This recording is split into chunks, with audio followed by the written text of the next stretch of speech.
So again, that's a concern as we see from the bill, but a budget-making process for people like Joni here, who does finance for the district here, becomes guesswork. And you never want a budget of 40 or 50 or 60 million dollars for many school districts to be the subject of guesswork.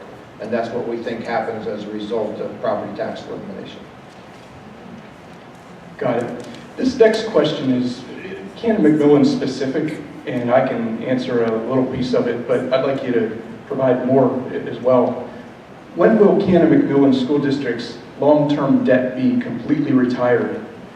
And the quick answer is the year, school year 2041-42.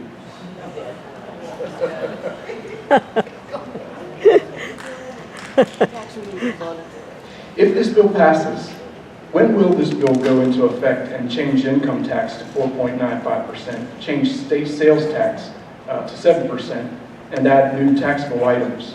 When will that happen? So this is something, again, there hasn't been, the legislation hasn't been introduced for this legislative session yet.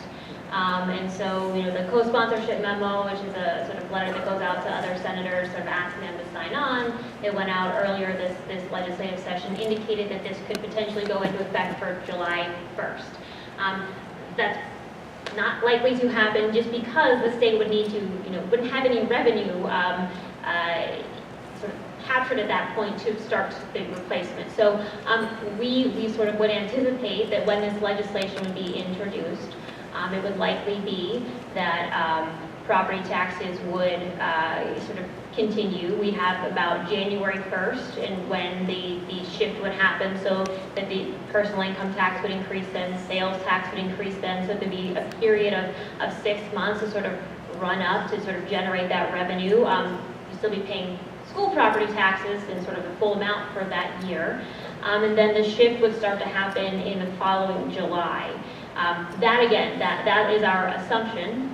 We haven't seen legislation, but that is how we expect that this would work when we see that draft. So there will be a period of time again. Property tax bills would go out in July.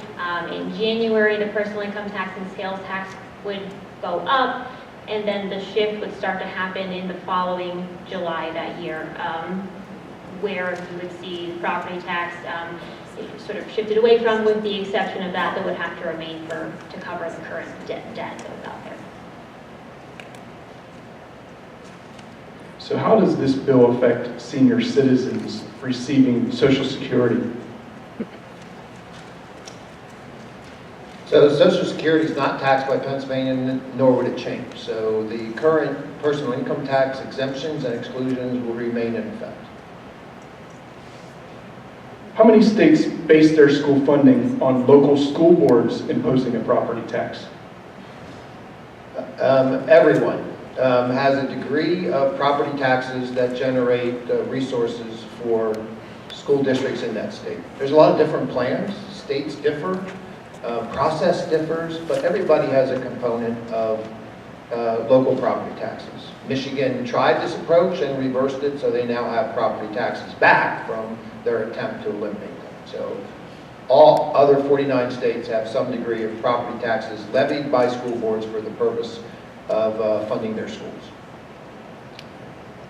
So I think I'll really put you to task on this next question. Give it a shot. Why are horses and veterinary services explicitly targeted from the agricultural community? Pennsylvania has a rich agricultural history. Also, who will define business to business? Well, okay, so this is in reference to one of those new things the sales tax would tax. So veterinary services would be now taxable, subject to sales tax. You know, we've had, again, decades of proposals about expanding the base, reducing the rate, and all sorts of variations on the sales tax. It is complicated, it's complex. In fact, if you go back and look at the bill from last session, more than 60% of the bill is all about this sales tax stuff and not about school funds. So it gets very complicated, and my guess is an attempt to expand the base as broad as possible to raise as much money as possible to try and replace school property taxes. If the proposal passes, what is it to prevent very rich interests from accumulating property until a few wealthy own everything? With no property taxes, this would be a definite possibility.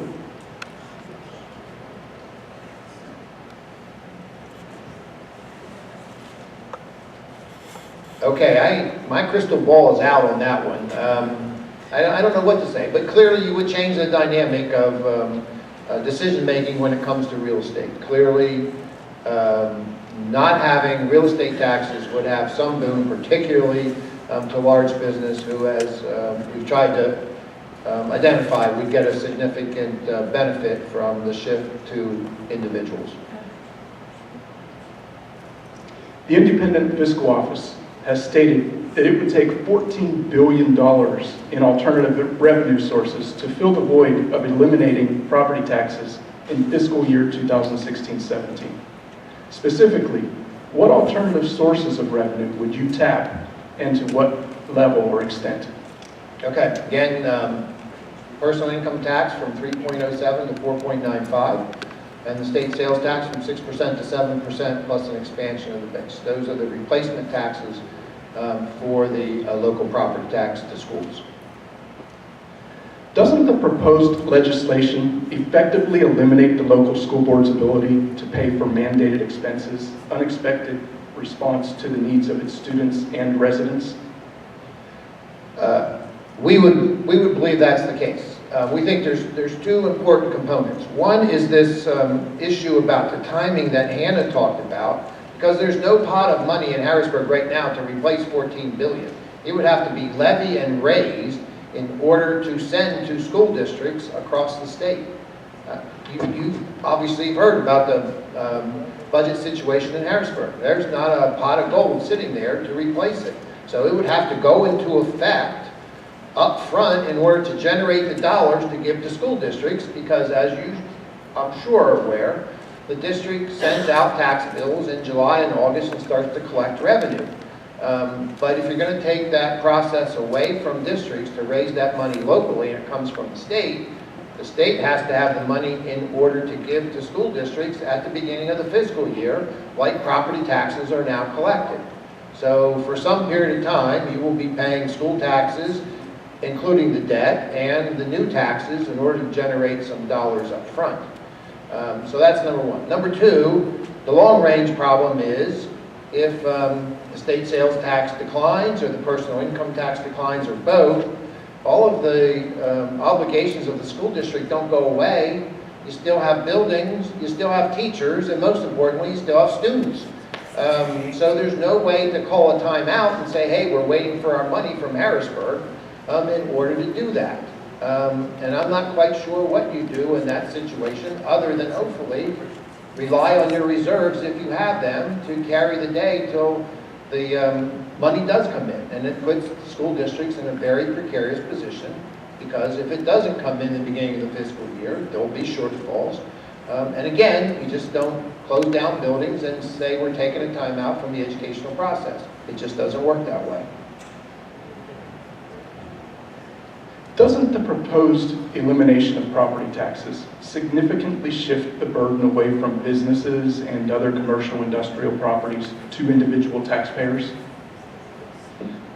So we again showed a slide a little bit earlier. The Independent Fiscal Office did sort of some estimates or assumptions, made some assumptions about what the impact would be and how much of what is currently paid in school property taxes by businesses would be shifted to individuals as a result of the increase in the sales tax and the personal income tax. So as we sort of said before, right now it's about $3 billion of businesses across the state are paying in school property taxes. And again, based on the Independent Fiscal Office's estimates, they would pay about $1 billion as a result of the increased personal income tax and sales tax, and as their school property taxes go away. That means the $3 billion, the two of the $3 billion that they were paying school property taxes would be shifted to individuals. So individuals would really be picking up the burden of a big chunk of the amount of school property taxes that was currently paid by businesses, or is currently paid by businesses. So there's a real shift there in this proposal from businesses to individuals. sort of shrinks down the pot of those folks who have this new burden under this shift, and allows some of those larger businesses to sort of get a windfall at the expense of some of the other taxpayers in the state.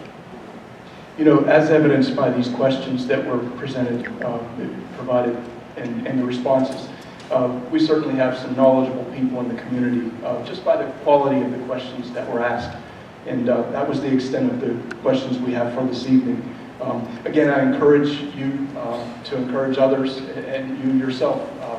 Please feel free to submit more questions, and we'll make sure we get them answered, and again, provide them to the website. I want to thank you very much for joining us tonight. Thank you for taking your time to be here. I hope this was as beneficial to you as it was for us. Thanks very much to Hannah and Jay and senators. Yes, and before Brandon Newman takes the mic here, I want very much to say thank you to the Board of School Directors who took their time to come and be present as well. So thank all of you. Mr. Newman.